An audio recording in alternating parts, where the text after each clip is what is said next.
Hi, this is Toby again. And I thought what I would talk to you about today is kind of a common question what's a weight loss coach and why would I even want one? So let me start by saying I can't really speak for all weight loss coaches or coaches, but I'll speak to the kind of work that I do. First, to say that it's totally customized to you, your unique challenges, food preferences, um, lifestyle.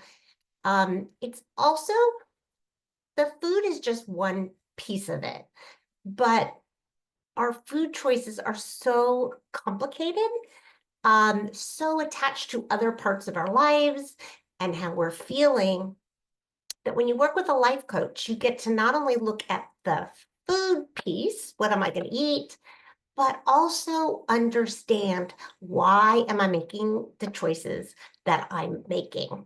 And when you understand that, it's so much more powerful, makes it actually so much easier to make the best choices for you when you understand that piece of it.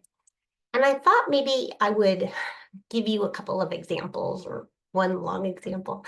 Um, so something back to how it's, the weight loss is really tied into the context of our whole life. And if you think about it, when we're feeling good, when we're feeling positive emotionally, it comes a lot more naturally to take care of ourselves physically, to take care of our health, to eat well. So one thing that we know, not only do we want to work on exactly what foods you're going to eat, we want to put you as much as possible, help understand how you're feeling and never making anything up or pushing anything, but understanding, is there also a way that maybe you could feel better? And the example that I'm going to give is that by default, it's just kind of human nature to notice all the things that aren't going well, right? Oh, it took me forever. I was stuck in traffic. Those of us who live in LA can really relate to this. So we think about what isn't going well. And that's actually an evolutionary adaptation that actually serves us, that we want to be more aware of danger so we can respond. And brain doesn't really know the difference between the risk of being eaten by an animal or the risk of being late for your appointment.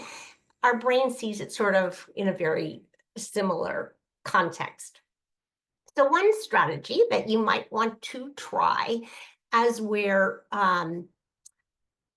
working on this, kind of one tool in terms of how we could start adjusting, and if when we want to try to create more sense of well-being and peace, is to also notice what's going well, right? We always talk about how there's so much traffic. When was the last time you said, oh, I didn't get in an accident today? It was fantastic. Or whatever it is that goes well, those things often go unnoticed.